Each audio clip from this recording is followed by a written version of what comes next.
జ్ఞానానందవయం దేవం నిర్మలా స్ఫటికాకృతం ఆధారం సర్వవిద్యానాం హయగ్రీవం ఉపాస్మయ. అర్ధకాయం మహావీరం చంద్రాదిత్యవివర్ధనం సింహికాగర్భ సంభూతం తం రాహు ప్రణమామ్యం. ఫలాచ పుష్పసంకాశం తారకాగ్రహమస్తకం రౌద్రం రుద్రాత్మకం ఘోరం తంకేతుం ప్రణమామ్యం. మనం ఇప్పుడు ఈ వీడియోలో రాహు కేతుల గురించి తెలుసుకుందాం. 12 రాసుల వాళ్ళకి రాహు ఎక్కడుంటే ఎలాంటి ఫలితాలు వస్తాయి, కేతువు ఏ రాశిలో ఉంటే ఫలితాలు వస్తాయని నేను ఇప్పుడు నీకు చెప్పబోతున్నాను. ఇప్పుడు నేను కేవలం రాసులే చెప్తున్నాను, స్థానాలు కాదు. లగ్నాతు ఎక్కడున్నాడు, లగ్నాత్ రాహు ఎక్కడున్నాడు, లగ్నాత్ కేతువు ఎక్కడున్నాడు, ఏ స్థానంలో ఉన్నాడు అనేది నేను చెప్పడం లేదు. కానీ మీరు దీనికి లగ్నానికి కూడా అన్వయించుకోవచ్చు. సహజ రాశిచక్రంలో రాహుకేతులకు ఎలాంటి ఆధిపత్యం లేదు. కానీ వృశ్చిక రాశిలో కేతువు, కుంభరాశిలో రాహువు మంచి ఫలితాలు ఇస్తారు. అంటే వాళ్ళకి చాలా బలం అనేది ఎక్కువగా ఉంటుంది. రాహువు అంటే నార్త్ నోడ్, కేతువు అంటే సౌత్ నోడ్. ఈ జన్మలకు కారణం ఏంటంటే రాహు వలనే మనం ఈ లోకంలోకి వచ్చాం. రాహు కోరికలకు కారకుడు. వీటి గురించి పరాశర జ్యోతిశాస్త్రంలో ఎక్కువగా వ్రాసి ఉంది. మిగతా నాడి గ్రంథాల్లో అంతగా వివరాలు లేవు. మనం జాతక చక్రాన్ని పరిశీలించినట్లయితే రాహుకి లగ్నానికి సంబంధం అనేది ఉంటుంది. అది ఏ విధంగా ఉంటుందంటే లగ్నాధిపతితో కానీ, లగ్నంలో కానీ ఉండవచ్చు, లగ్న నక్షత్రాధిపతితో కానీ సంబంధం అనేది ఉంటుంది. రాహు ఈ లోకంలోకి మనం రావడానికి కారణం. భగవద్గీతలో ఇలా రాసి ఉంది, మనిషి అంతిమ సమయంలో ఏది కోరి శరీరాన్ని వదులుతాడో అదే రూపాన్ని పొందుతాడు. అంటే ఉదాహరణకు ఒక వ్యక్తి మరణించే సమయానికి ఏనుగును తలుచుకున్నాడు అనుకోండి, తర్వాత జన్మలో అతడు ఏనుగై పుడతాడు. గత జన్మలో తీరకుండా ఉన్న కోరికలను తీర్చుకోవడానికి మనం ఈ జన్మ ఎత్తుతాం. భృగునంది నాడి చదివితే ఇది తెలుస్తుంది. అంటే రాహు మాయ, కోరిక, డిసైర్స్, పొందాలనే వాంఛ ఉంటుంది. రాహు భౌతిక సుఖాలను ఇస్తాడు.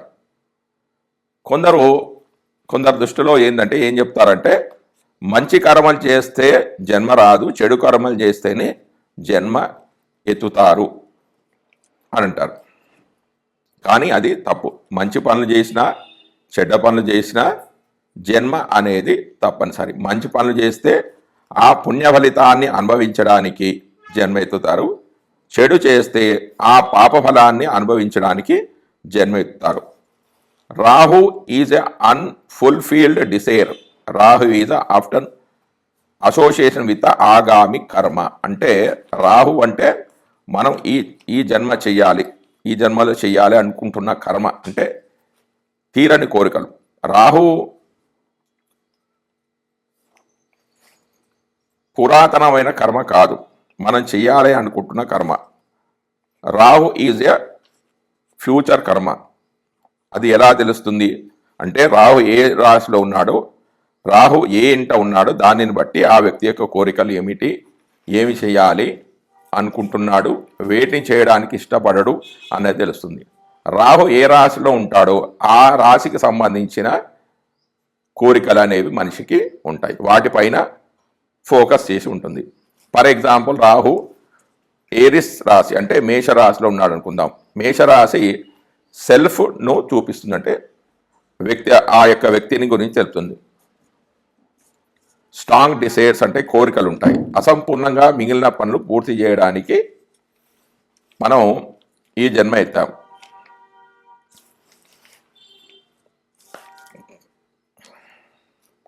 కాలపురుష చక్రంలో మేషరాశి అనేది మొదటి రాశి. మేషరాశి సెల్ఫ్ను సూచిస్తుంది, వ్యక్తి గురించి తెలియజేస్తుంది. రాహు అంటే ఈ జన్మలో చెయ్యాలి అనుకుంటున్నవి తెలియజేస్తుంటాడు. కేతు గత జన్మలో చేసిన కర్మల గురించి తెలియజేస్తాడు.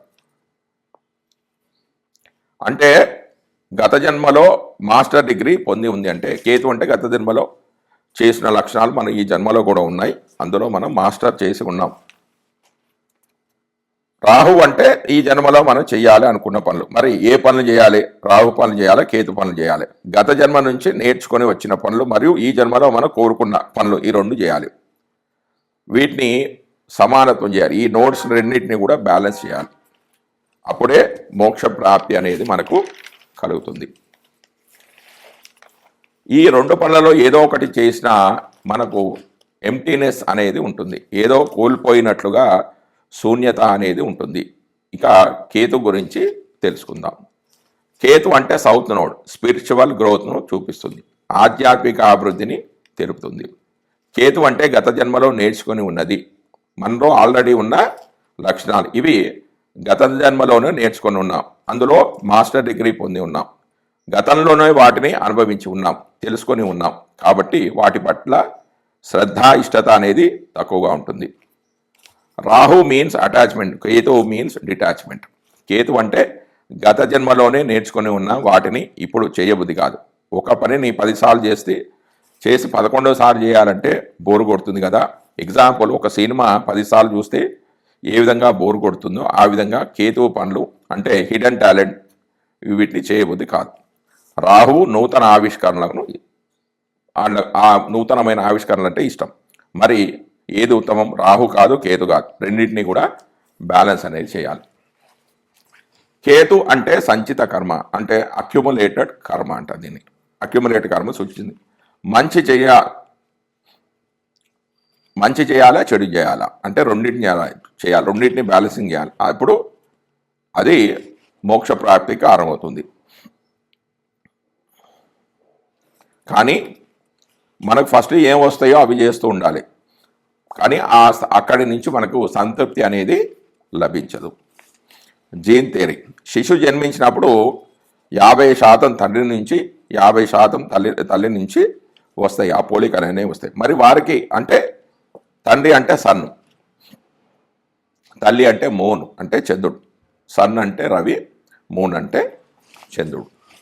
మరి వాళ్ళకు ఎక్కడి నుంచి వచ్చాయి అంటే వాళ్ళ తల్లిదండ్రుల నుంచి. అంటే వ్యక్తి యొక్క వాళ్ళ నానమ్మ తాతయ్యల నుంచి వస్తాయి. నాన్న వాళ్ళ నాన్న అంటే రాహువు, నాన్న వాళ్ళ అమ్మ అన్న కూడా రాహువే, అమ్మ వాళ్ళ అమ్మ అంటే కేతువు, అమ్మ వాళ్ళ నాన్న అంటే కూడా కేతువే వస్తాయి. అంటే వ్యక్తి జాతకంలో రవిచంద్రులకు ప్రాముఖ్యత అనేది ఉంది. వ్యక్తి యొక్క లక్షణాలు, పోలికలలో రాహుకేతువులకు రవిచంద్రులకు ముఖ్యమైన పాత్ర అనేది ఉంది అని చెప్పవచ్చు. అంటే 25% చొప్పున రవి, చంద్ర, రాహుకేతువుల ప్రభావం అనేది వ్యక్తి యొక్క పోలికల్లో ఉంటుంది. అంటే ఇలాంటి పోలికలు అనేవి ఉంటాయి. రాహుకేతు యాక్సిస్, రాహుకేతు వివిధ రాశిలో ఉంటే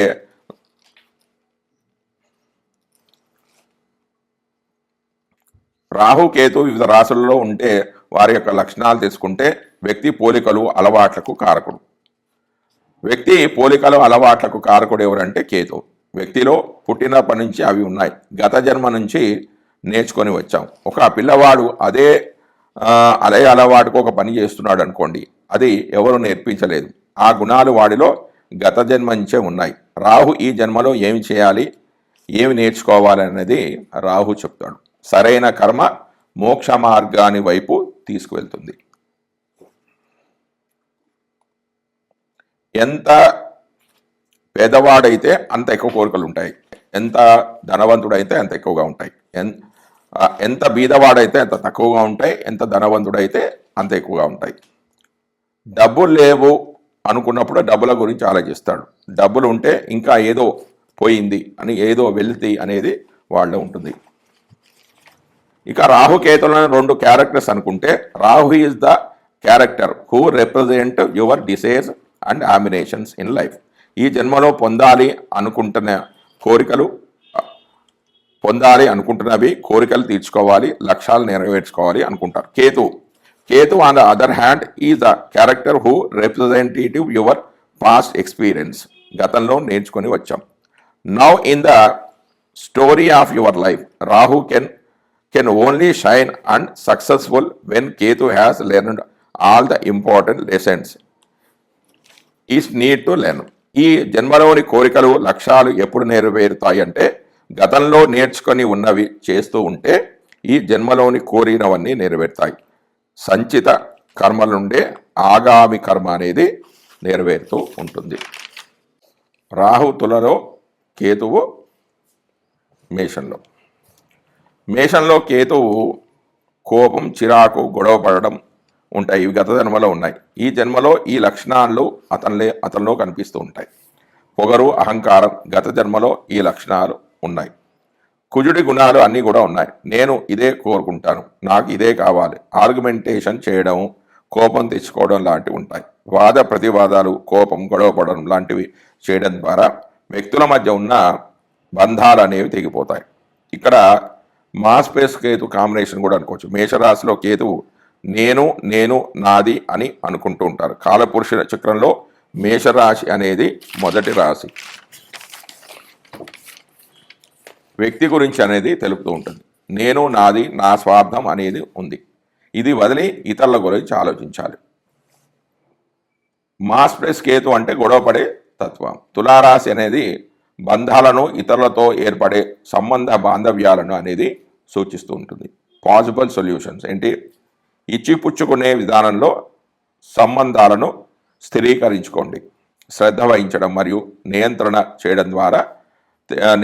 చేయడం మధ్య తేడాలను గుర్తించండి.